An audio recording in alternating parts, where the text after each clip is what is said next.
नमस्कार दोस्तों, 5 लेसन्स हमारे कंप्लीट हो चुके हैं। आज हम बात करने वाले हैं 6th लेसन के बारे में और उस 6th लेसन का जो नाम है वो है what is amiss with us. हम में क्या कमी है या हम में क्या अनुचित है।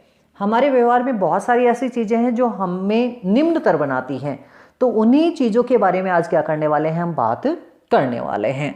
तो आइए शुरू करते हैं। Indian intellect. इंडियन इंटेलेक्ट का तात्पर्य यहाँ पे भारतीय प्रतिभा से है, भारत में रहने वाले लोगों के कौशल से है, योग्यता से है। आवर्स इज ए नेशन, हमारा जो राष्ट्र है भारत, इज ऑफ इंटेलेक्चुअल्स, वो बुद्धिजीवियों का देश है। बुद्धिजीवियों का तात्पर्य यहाँ पे ऐसे लोगों से है जो बुद्धिमान हैं, तो भारत के लोग बुद्धिमान हैं।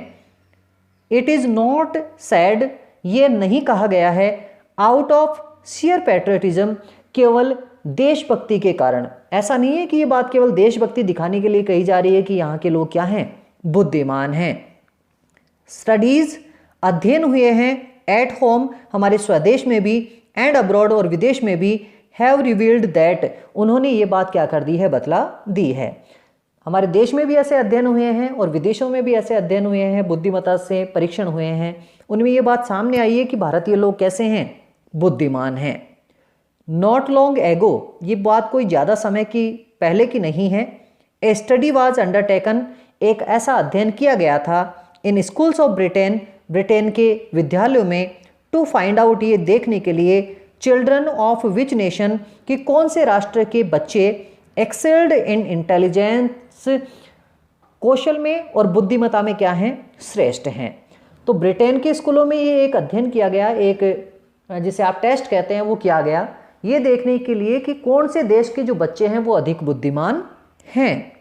और उसका परिणाम क्या निकला, इट वाज डिस्कवर्ड, उसका परिणाम यह निकला, ये जाना गया, पहचाना गया, दैट इंडियंस वर सुपीरियर, कि जो भारतीय जो बच्चे हैं वो अधिक श्रेष्ठ हैं, टू द नेटिव्स, उन लोगों से, ऑफ अदर कंट्रीज, जो कहाँ के हैं, दूसरों के।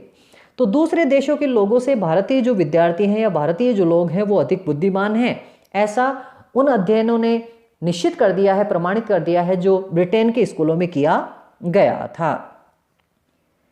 If that is the truth, और यदि यह बात सत्य है, वाई, फिर क्यों, वी आर लैगिंग बिहाइंड, हम पिछड़ रहे हैं, अदर सुपर पावर्स, दूसरे महाशक्तियों से। यदि ये बात सही है कि भारतीय लोग अधिक बुद्धिमान हैं, तो फिर भी विश्व के दूसरी महाशक्तियों से, दूसरे देशों से हम पिछड़े हुए क्यों हैं। Why there is brain drain, और फिर प्रतिभा पलायन क्यों हो रहा है, फ्रॉम आवर कंट्री, हमारे देश से, टू अदर एफ्लुएंट नेशंस, दूसरे समृद्ध देशों की तरफ। तो फिर हमारे देश से जो प्रतिभाशाली जो लोग हैं वो पलायन करके दूसरे धनी देशों में क्यों जा रहे हैं, यदि भारतीय लोग इतने ही बुद्धिमान है तो। ये हमारे सामने एक बहुत ही बड़ा और ज्वलंत क्या है, प्रश्न है।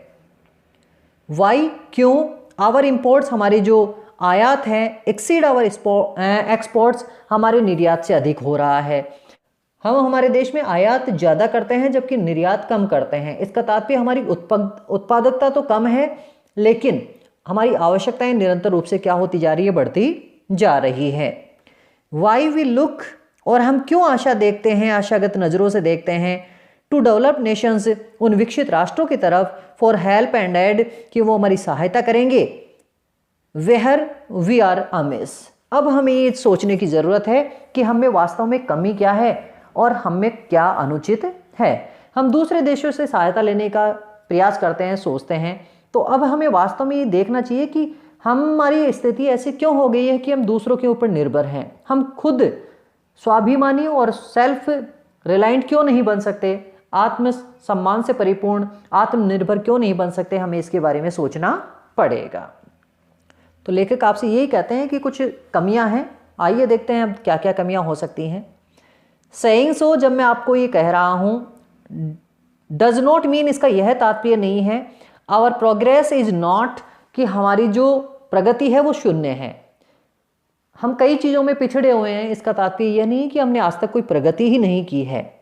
द भाखड़ा नांगल डैम्स, भाखड़ा नांगल बांध, जिसके बारे में आपने बहुत बार सुना है, भिलाई रौरकेला, दुर्गापुरा के जो स्टील प्लांट्स हैं, जो स्टील के संयंत्र हैं, तारापुर न्यूक्लियर रिएक्टर और तारापुर का जो परमाणु संयंत्र हैं, are some of our big achievements. ये हमारी कुछ वरिष्ठ या विशिष्ट क्या हैं, उपलब्धियां हैं। तो लेखक कहते हैं कि हमने कुछ नहीं किया, मैं ऐसा नहीं कह रहा हूँ, बहुत सारी हमारी बहुत ज़्यादा उपलब्धियां भी हैं, बड़ी उपलब्धियां जिन्हें गिनाया गया है आपके सामने, जिनमें पहला है भाखड़ा नांगल बांध, भिलाई, रौरकेला और दुर्गापुरा के जो स्टील प्लांट्स है, ये भी अपने आप में बहुत बड़ी उपलब्धि है। और तारापुर का जो न्यूक्लियर रिएक्टर है, परमाणु संयंत्र, वो भी क्या है, परमाणु भट्टी जो है, वो भी अपने आप में एक बहुत बड़ी क्या है, उपलब्धि है। बट लेकिन इन ग्रैंड्यूर ऑफ द बिग, लेकिन इन बड़ी चीज़ों के वैभव के बारे में सोचकर the small has been neglected, हमने छोटी छोटी चीज़ों के महत्व को क्या कर दिया है, नकार दिया है। हमने ये कई उपलब्धियां बड़ी ले ली, लेकिन छोटी जो उपलब्धियां थी उनको हमने नकार दिया, उनके ऊपर हमने ध्यान नहीं दिया। अब क्या ऐसी चीज़ें थी? E.F. शूमाकर, एक व्यक्ति का नाम है E.F. Schumacher, was not wrong, वो गलत नहीं थे, व्हेन ही कैप्शन्ड, जब उन्होंने ये नारा दिया था, हिज बेस्ट सेलर, अपनी सबसे अच्छी प्रसिद्ध और बिकने वाली किताब में, स्मॉल इज़ ब्यूटीफुल, जिसमें उन्होंने ये कहा था कि जो छोटी चीज़ है वो हमेशा कैसी होती है, सुंदर। तो E.F. शूमाकर ने जब अपनी किताब में ये कहा था कि छोटी चीज़ों का अपना महत्व होता है, छोटी चीज़ें अपने आप में बहुत ज़्यादा सुंदर होती हैं, उनके द्वारा ये जो नारा दिया गया ये क्या नहीं था, कोई खराब नहीं था, उसमें कोई कमी नहीं थी।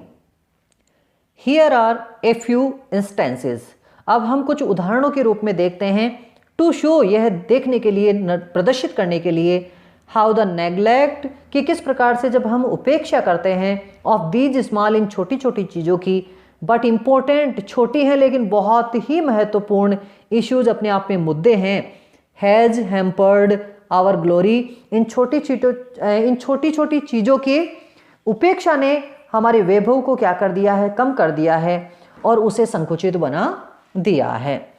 तो लेखक कहते हैं कि छोटी छोटी चीज़ों को हमने क्या कर दिया है, नकार दिया है, उनकी उपेक्षा की है।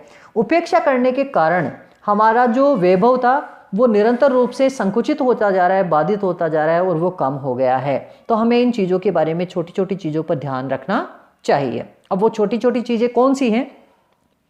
पहले हम बात करने वाले हैं सोशल बिहेवियर के बारे में, सामाजिक व्यवहार, एंड सिविक सेंस, और साथ में नागरिक विवेक। समाज में हमारा कैसा व्यवहार होना चाहिए और साथ में नागरिक के रूप में हमारे क्या विवेक होना चाहिए, हमें क्या समझ होनी चाहिए, इसके बारे में बात करते हैं। हियर, इस परिस्थिति में, we are at the lowest ebb, हम निम्नतर स्तर पर पहुंच चुके हैं। नागरिक जो ज्ञान है उसमें तो हम बिल्कुल पिछड़े हुए हैं, लेखक ये कहना चाह रहा है। It may be a journey, कई बार हो सकता है कि आप किसी यात्रा पर जाएं, और ए वॉक, या फिर कभी आप गए होंगे किसी पैदल यात्रा पर। ए फीस्ट, आप हो सकता है कभी किसी दावत में गए हों, और ए फेयर, या फिर आप किसी मेले में हों। ए मीटिंग, हो सकता है कि आप किसी सभा में गए हुए हों, और ए गैदरिंग, या फिर आप ऐसी जगह भी हो सकते हैं जहाँ पे बहुत से लोग क्या हों, एकत्रित हों। ए सीरियस स्टडी, हो सकता है कि आप बहुत गंभीर अध्ययन कर रहे हों, और ए लीजर आर, या फिर हो सकता है आप आराम का कोई समय गुजारना चाहते हो। मोस्ट ऑफ अस, हम में से ज़्यादातर लोग, एग्जिबिट क्रॉस इग्नोरेंस, पूर्ण रूप से लापरवाही बरतते हैं, अज्ञानतापूर्ण लापरवाही बरतते हैं, ऑफ मिनिमम बेसिक ह्यूमन डेसेंसीज, इन सामान्य सी जो मानव की शराफत होती है, शालीनता होती है, उसके प्रति। लेखक कहते हैं कि आप, हो सकता है बहुत सारे कार्य आप जीवन में करते हैं, बहुत सारे लोग आपके समानांतर भी कार्य करते हैं। हो सकता है आप किसी यात्रा पर गए हों, पैदल जा रहे हों, आप किसी फीस्ट में हो, दावत में, आप किसी मेले में हो, आप किसी सभा में भी हो सकते हैं, ऐसी जगह भी हो सकते हैं जहाँ पर बहुत सारे गैदरिंग हो, जहाँ पे बहुत सारे लोग इकट्ठे हों।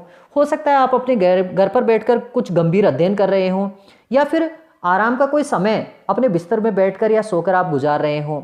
लेकिन ऐसा होते हुए भी जो ज़्यादातर लोग हैं ना, वो सामान्य सी एक जो समझ है, एक शराफत की, शालीनता की जो समझ है, उसका क्या करते हैं, लापरवाही से उसकी अवहेलना करते हैं, उसके ऊपर ध्यान नहीं देते। लेट अस सी आइए देखते हैं हाउ कि किस प्रकार से एंड वेयर और कहाँ। वी लैक हम पीछे हैं इन आवर सोशल बिहेवियर हमारे नागरिक या सामाजिक व्यवहार में, and cultivation of civic sense और किस प्रकार से हम क्या नहीं कर रहे हैं, हम उस नागरिक समझ का विकास नहीं कर रहे हैं। तो सामाजिक व्यवहार में भी हमारी कमी आती जा रही है और जो नागरिक समझ का जो विकास होना चाहिए वो कल्टीवेशन भी हम नहीं कर पा रहे हैं। तो ऐसी क्या क्या समझ हम में होनी चाहिए और क्या समस्याएं हमारे सामने हैं, देखते हैं। पहला मुद्दा हमारे समाज के लिए है नॉइज पॉल्यूशन का। नॉइज पॉल्यूशन का तात्पर्य ध्वनि प्रदूषण। अब ध्वनि प्रदूषण क्या है? ह्यूमन ईयर, मानव का जो ध्वनि तंत्र है, जिसे आप कान कहते हैं, जिससे सुनाई पड़ता है, इज मींट फॉर रिसीविंग, वो बनाया गया है ईश्वर के द्वारा इसलिए कि स्वीकार किया जा सके, ग्रहण किया जा सके साउंड, ध्वनि को, ऑफ नॉर्मल रेंज, जो एक सामान्य स्तर की होती है, ऑफ डेसिबल्स, डेसिबल के रूप में। ध्वनि के मापने की इकाई है डेसिबल। तो इस प्रकार से ईश्वर ने हमारे कानों को इस प्रकार से अनुकूलित बनाया है कि कुछ निश्चित स्तर की ध्वनि को ही हम क्या कर सकते हैं, सुन सकते हैं। अब वो कौन से स्तर की हो सकती है? साउंड रिसीव्ड, और यदि हम ध्वनि को प्राप्त करते हैं हमारे कानों के द्वारा, बियॉन्ड दैट मीजर, उस स्तर से ज़्यादा, would not only B jarring, ना केवल वो आवाज़ हमें अखेड़ने लग जाती है, हमें कर्कश लगने लग जाती है, बट आल्सो, लेकिन इसके साथ साथ damaging to our hearing sense organs. Hearing sense organs का तात्पर्य यहाँ पे कान से है। वो ध्वनि ना केवल हमें अखेड़ने लगेगी बल्कि हमारे जो कान हैं उनका जो स्वर्ण तंत्र है उसे भी क्या कर देगी, खराब कर देगी। लेखक कहना चाहते हैं कि हमारे कानों को एक निश्चित स्तर तक ही कोई आवाज़ अच्छी लगती है, यदि उस स्तर से ऊपर यदि ध्वनि चली जाएगी तो वह ध्वनि ना केवल अखड़ने लगेगी, खराब लगेगी, बल्कि हमारे जो कानों की जो क्षमता है वो भी खराब हो जाएगी।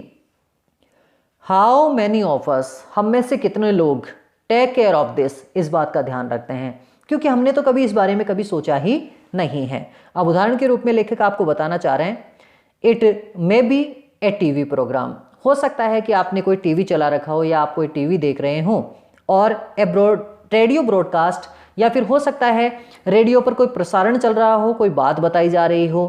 प्लेइंग ए टैप रिकॉर्डर, हो सकता है आप कोई टैप रिकॉर्डर बजा रहे हो, और एनी अदर इंस्ट्रूमेंट, या फिर हो सकता है आप अपने घर पर कोई दूसरा कोई यंत्र चला रहे हो। इवन ए गॉसिप, या फिर हो सकता है कि आप अपने साथियों के साथ गप्पे मार रहे हो, और a chit chat in a company, या फिर अपने दोस्तों के साथ कोई हल्की फुल्की वार्तालाप आप कर रहे हो। We are all are heard, ये सारे कार्य सुने जाते हैं at a very high pitch, बहुत ही उच्च स्तर के साथ। तो लेखक ये कह रहे हैं कि हो सकता है आप घर पे टीवी चलाएं, रेडियो बजाएं, टेप रिकॉर्डर चलाएं, कोई दूसरा उपकरण चलाएं, गप्पे मारें अपने दोस्तों के साथ, अपने दोस्तों के साथ हल्की फुल्की बातें भी यदि करें, तो ये प्रक्रियाएं भी अक्सर लोग बहुत तीव्र उच्च ध्वनि में करते हैं, बहुत उच्च स्तर पर उनकी आवाज़ें क्या होती है, सुनाई देती हैं। We may be used to it, अरे हो सकता है हम इसके प्रति आदी हो गए हों, हमें उच्च स्तर की आवाज़ अच्छी लगती हो, बट लेकिन वॉट अबाउट दोज, लेकिन उन लोगों के बारे में भी तो सोचो, लिविंग अराउंड अस, जो हमारे आसपास क्या कर रहे हैं, जी रहे हैं। तेज आवाज़ में टीवी देखना हमें अच्छा लगता है, लेकिन उन लोगों के बारे में भी सोचना चाहिए जो आपके पास कहीं सो रहे हैं, जो नींद लेने का प्रयास कर रहे हैं लेकिन उनको नींद नहीं आ पा रही है आपकी आवाज़ों की वजह से। आवर नेबर, क्योंकि हो सकता है हमारे पास में रहने वाला जो पड़ोसी है, मे बी ए सीरियस स्टूडेंट, हो सकता है वो कोई गंभीर विद्यार्थी हो जो बहुत ही ध्यान से अपना अध्ययन कर रहा हो। ए सिक पर्सन, हो सकता है आपके पास रहने वाला पड़ोसी एक बहुत बीमार आदमी हो। और ए पीस लविंग बीइंग, या फिर हो सकता है कि वो एक शांतिपूर्ण अपना जीवन जीने वाला व्यक्ति हो। तो हो सकता है आप तो आवाज़ें कर रहे हैं लेकिन आपके आसपास रहने वाले लोग कैसे हों, एक अच्छा पढ़ने वाला शांत प्रकृति का हो, और हो सकता है वो कोई बीमार हो या फिर शांतिपूर्ण अपना जीवन गुजारने वाला व्यक्ति हो।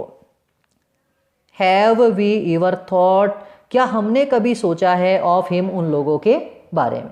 तो हमने तो कभी उन लोगों के बारे में सोचा ही नहीं कि उनके ऊपर हमारी तीव्र आवाज़ का क्या प्रभाव पड़ता होगा। हाउ मच एग्नी, कितनी दुविधा, कितना कष्ट, डू वी कॉज, हम देते हैं, टू हिम और हर, उस पुरुष या फिर स्त्री को। तो हमारी तीव्र आवाज़ के कारण हम उस पुरुष और स्त्री को कितना दुख देते हैं, दर्द देते हैं, ये शायद हमने कभी सीखा नहीं है। द नेबर, हमारा पड़ोसी, बीइंग ए पर्सन, क्योंकि वो एक ऐसा व्यक्ति है, ऑफ कूल टेम्परामेंट, जो शांत स्वभाव का है, does not quarrel with us, वो हमारे साथ लड़ाई झगड़ा नहीं करता है, एंड सफर्स इन साइलेंस, लेकिन चुपचाप अपने कष्ट को सहता रहता है। और वो जो आपके पास में जो बेचारा नेबर रहता है, वो एक ऐसे प्रकृति का है जो हमसे लड़ाई भी नहीं करता है और चुपचाप अपनी उस पीड़ा को सहन करता जाता है। और वो क्या करता है बेचारा, जब आप आवाज़ बहुत ज़्यादा करते हैं, द पुअर फेलो, वह बेचारा व्यक्ति, शट्स द विंडोज़, अपने घर की खिड़कियों को बंद कर लेता है, एंड डोर्स, और दरवाजों को बंद कर लेता है, and puts cotton in his years, और तब भी यदि आवाज़ कम नहीं होती है, दबती नहीं है, तो वो अपने कानों में रुई डाल लेता है, टू रिड्यूस, जिससे कि कम किया जा सके, द इम्पैक्ट, उस प्रभाव को, ऑफ हाई पेस्ड नॉइजेज, उस उच्च स्तर की आवाज़ों को। और जब आवाज़ बहुत ज़्यादा होती है तो वो बेचारा अपने घर की खिड़कियों को बंद कर लेता है, दरवाज़ों को बंद कर लेता है, और फिर भी यदि आवाज़ कम नहीं होती तो रुई लेकर अपने कान में ठूस लेता है, जिससे कि उस उच्च स्तर की आवाज़ को थोड़ा क्या किया जा सके, कम किया जा सके। When shall we learn, अरे अब सोचो कि हम कब सीखेंगे, द सिंपल सिविक सेंस, ये सामान्य सा नागरिक ज्ञान, ये नागरिक अनुभव। हमारे समाज का जो सामान्य ज्ञान है वह हमें निश्चित रूप से जल्दी ही क्या कर लेना चाहिए, अब सीख लेना चाहिए। उन लोगों के बारे में सोचना चाहिए जो हमारे आसपास रहते हैं। It may be a marriage ceremony, अब लेखक कहते हैं कि हो सकता है कि आप क्या करते हो, कभी कहीं किसी विवाह समारोह में हो, और एनी अदर फंक्शन, या फिर हो सकता है आप किसी दूसरे कार्यक्रम में हो, ए रिचुअल, हो सकता है आप किसी धार्मिक अनुष्ठान में गए हुए हों, और ए प्रेयर, और हो सकता है यह भी कि आप किसी प्रार्थना में खड़े हों। There is generally a fashion, आप अक्सर एक तरह का ढंग देखते हैं, प्रणाली देखते हैं, फैशन देखते हैं, of hiring A loud speaker, कि अक्सर लाउड स्पीकर किराए पर लाया जाता है, टू बी यूज्ड, जिसका उपयोग किया जाता है, द लाउडेस्ट, बहुत ही तीव्र आवाज़ में, बिसाइड्स एंगेजिंग ए बैंड, और उस लाउड स्पीकर के साथ साथ एक बैंड भी लाया जाता है बजाने के लिए, and other means of producing sounds, और कई दूसरे तरीके भी काम में लिए जाते हैं जिससे कि ध्वनि को और अधिक तेज किया जा सके। यह हमारे समाज की सामान्य प्रक्रिया लेखक बता रहा है कि जब शादी समारोह होते हैं, कोई धार्मिक अनुष्ठान होता है, कोई प्रार्थना सभा होती है, तो अक्सर लोग स्पीकर बजाते हैं, ज़ोर ज़ोर से डीजे बजाते हैं, और कभी कभार तो बैंड भी उनके साथ ले आते हैं, और कई दूसरे ऐसे यंत्र भी बजाते हैं जो उस ध्वनि को और भी अधिक क्या कर देते हैं, उच्च स्तर पर पहुंचा देते हैं। द पिच, वो जो ध्वनि का जो स्तर है, इज केप्ट सो हाई, उसे इतना तीव्र कर दिया जाता है, दैट सेंसिटिव बीइंग्स, कि ये जो संवेदनशील जो लोग हैं, गेट शॉक्ड, वो क्या हो जाते हैं, अपने आप में बहुत ज़्यादा प्रताड़ित हो जाते हैं और बहुत ज़्यादा परेशान हो जाते हैं। ऐसा लगता है जैसे उनके किसी प्रकार का कोई धक्का लग रहा हो।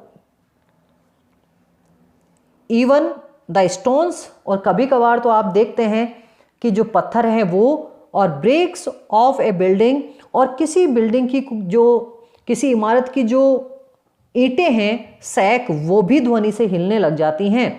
And the impression is gathered, और ऐसा विचार किया जाता है, माना जाता है, ऐसा कभी कभार सोचा भी जाता है।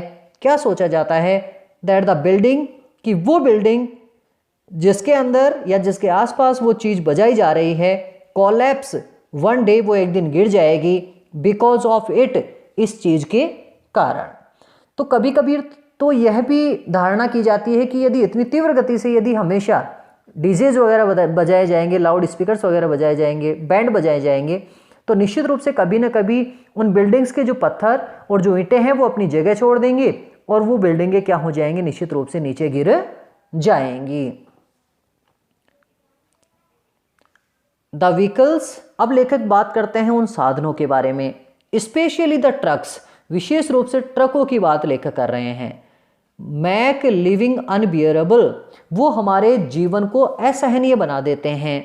इवन द ड्राइवर्स, क्योंकि वो जो उन ट्रकों को चलाने वाले जो ड्राइवर होते हैं, ब्लो द हॉर्न, वो हॉर्न को बजाते हैं, नॉट ओनली लाउडली, ना केवल जोर से, बट ऑल्सो इंसेंटली, इतनी लगातार दृष्टि से, एंड दैट टू ऑफन, और अक्सर आप देखते हैं विदाउट एनी रीज़न, बिना किसी कारण के। तो सबसे ज़्यादा वाहनों के विषय में लेखक ट्रकों का शब्द उपयोग करता है। उनके जो ड्राइवर्स होते हैं वो इतनी तीव्र गति से हॉर्न को बजाते हैं, पहली बात तो। इसके अलावा बजाते तो हैं ही, बजाते ही रहते हैं, इंसेंटली, निरंतर रूप से बजाते रहते हैं। और कभी कभी तो हम ये भी देखते हैं कि वो बिना किसी रीजन, बिना किसी कारण के ही क्या करते रहते हैं, उन हॉर्न्स को बजाते रहते हैं। द नॉइज पॉल्यूशन, और ध्वनि जो प्रदूषण है, कॉज्ड, वो उसका कारण है बिकॉज ऑफ द लैक, क्योंकि हम में कमी है, ऑफ सिविक सेंस, नागरिक ज्ञान की।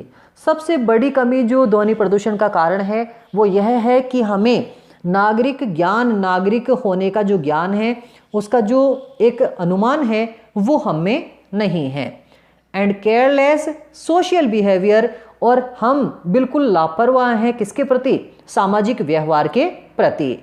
मार्स द सेंसिबिलिटी, और इसने हमारी जो सेंसिबिलिटी है, हमारी जो सोचने की क्षमता है, जो ज्ञान है, उसकी जो योग्यता है, ऑफ आवर पीपुल, हमारे लोगों की, एट लार्ज, उसे पूर्ण रूप से बहुत उच्च स्तर तक बर्बाद कर दिया है। एंड अफेक्ट्स आवर एफिशिएंसी, और इसने हमारी कार्य कुशलता को भी क्या कर दिया है, बर्बाद कर दिया है। लेखक कहते हैं कि नागरिक समझ की हम में कमी है और हमारी सामाजिक आचरण के प्रति हमारी लापरवाही है।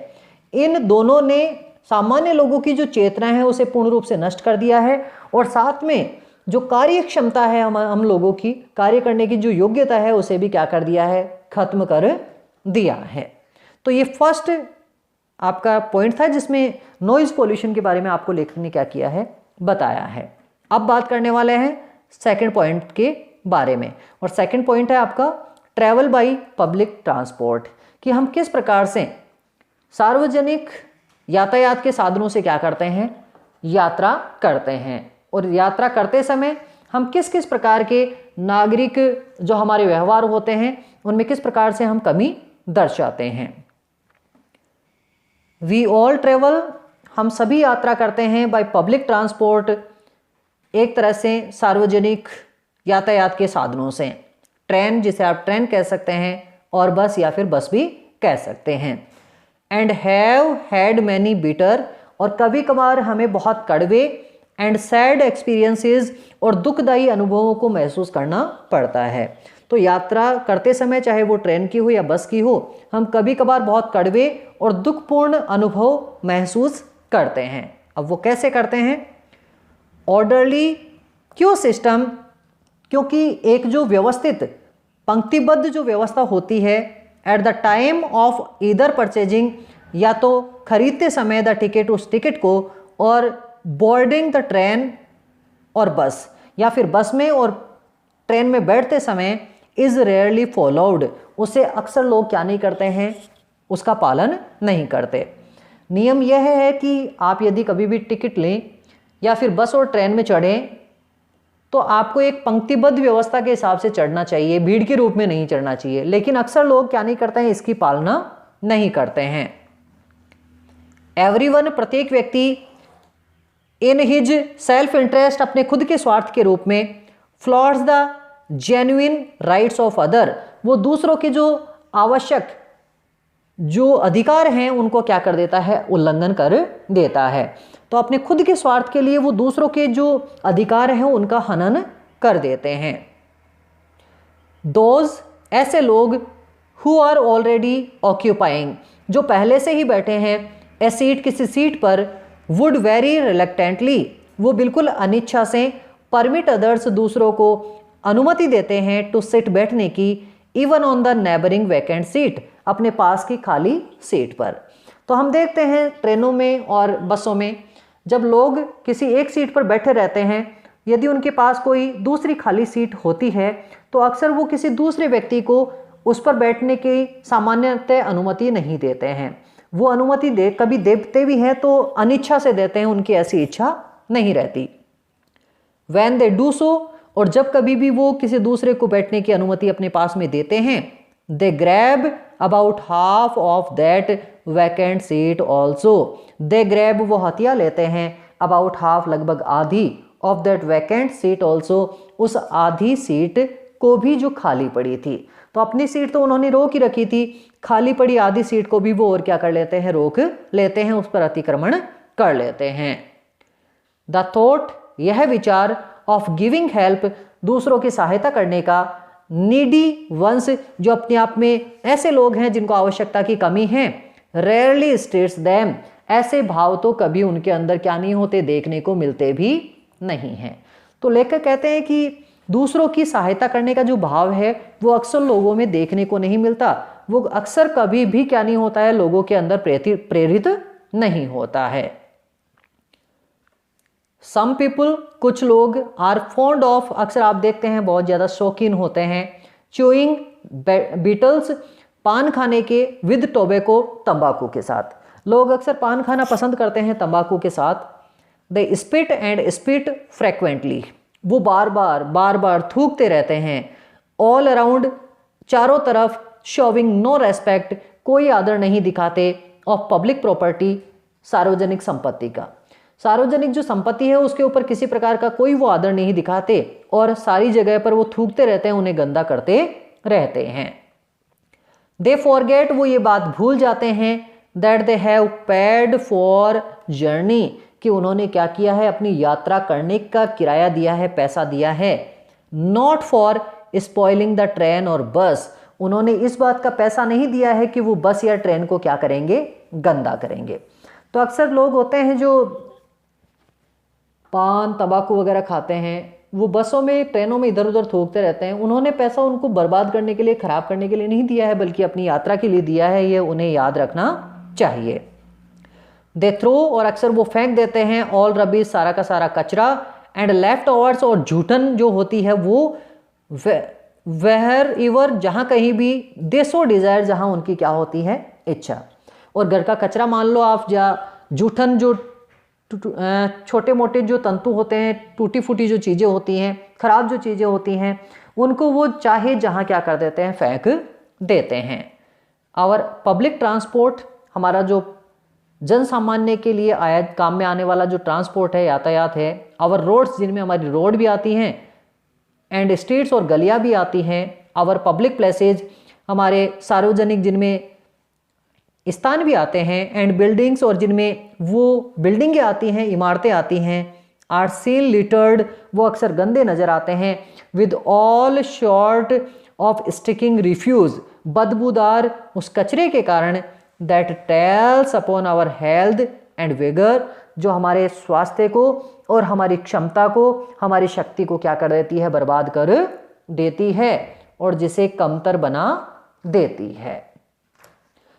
लेखक कहते हैं कि अक्सर लोग क्या कर देते हैं, कचरा वगैरह जो जूठन वगैरह हैं, उन्हें जहाँ चाहे वहाँ फेंक देते हैं। चाहे वो कोई पब्लिक ट्रांसपोर्ट हो, रोडों पे, गलियों में, जो सार्वजनिक जो बिल्डिंग्स हैं उनमें, और अक्सर बिल्डिंग्स को वो लिटर्ड कर देते हैं, गंदा कर देते हैं। जब ऐसी परिस्थिति होती है, किससे कर देते हैं गंदा, स्टिकिंग रिफ्यूज फेंकते हैं, वहाँ पर जो बदबूदार कचरा होता है वो फेंकते हैं। और वो बदबूदार कचरा वापस क्या करता है, हमारे हेल्थ को ख़राब कर देता है, हमारे स्वास्थ्य को बर्बाद करता है। एंड आवर विगर, और साथ में हमारी जो शक्ति है शरीर की, उसे क्या कर देता है, कम कर देता है, उसको क्या कर देता है, खराब कर देता है, उस कार्य प्रणाली को बिगाड़ देता है। लेखक कहते हैं, in spite of statutory warning, इस कानूनी चेतावनी के बाद भी, कानूनी चेतावनी क्या दे रखी है, smoking is injurious to health, कि धूम्रपान करना स्वास्थ्य के लिए हानिकारक है। वी डू नॉट नोटिस, हम नहीं देखते हैं, एनी स्लम्प, कोई भी कमी, इन सेल ऑफ सिगरेट्स, और बीडीज सिगरेट या फिर बीड़ी के किसमें, बिक्री में। जबकि सरकार ने ये वार्निंग दे रखी है कि धूम्रपान करने से क्या होता है, इंजूरियस टू हेल्थ, वो स्वास्थ्य के लिए हानिकारक है, कैंसर होती है। लेकिन फिर भी हम देखते हैं कि बीड़ी और जो सिगरेट जो चीज़ें हैं वो निरंतर रूप से बढ़ती जा रही है, बिक्री उनकी बिक्री में किसी प्रकार की कोई कमी नहीं हो रही।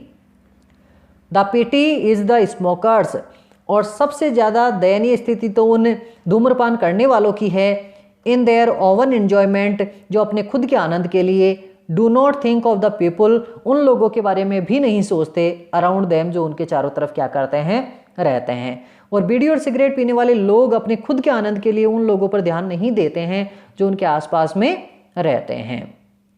समटाइम्स, कभी कभी, द सराउंडिंग्स, आसपास का जो वातावरण है, बिकम अनफिट, बिल्कुल अपर्याप्त हो जाता है, अनुकूल नहीं रहता फॉर ब्रीदिंग, श्वास लेने के लिए भी।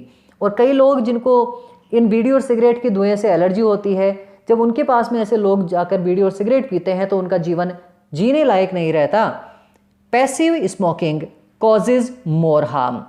पैसिव स्मोकिंग का तात्पर्य यहाँ पे उस धुएं से है जो किसी के द्वारा क्या किया गया है, धूम्रपान करके छोड़ा गया है। जब ये धुआं किसी दूसरे व्यक्ति के शरीर में पहुंचता है जो बीड़ी और सिगरेट नहीं पीता, उन लोगों को ये धुआं और भी अधिक क्या करता है, नुकसान पहुंचाता है, और भी अधिक उनको परेशान करता है।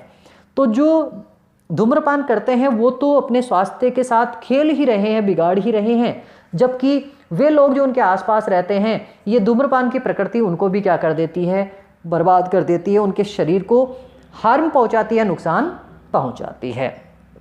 तो लेखक ने इस फर्स्ट पार्ट में आपको काफ़ी कुछ चीज़ें बताई हैं जो हमारे नागरिक सेंस के लिए, सिविक सेंस के लिए बहुत ज़्यादा आवश्यक है, और साथ में हमारा सोशल जो बिहेवियर है वो कैसा होना चाहिए, इसके बारे में लेखक ने आपको क्या किया है, बताया है। इसके सेकंड पार्ट के बारे में हम कल बात करेंगे, जिसमें और भी कुछ बातें हम करने वाले हैं, जिसमें ट्रैफिक सेंस भी आएगा और बहुत सारी बातें होंगी। तो फिर मिलते हैं एक इसके सेकंड पार्ट के साथ। तब तक के लिए जय हिंद, वंदे मातरम।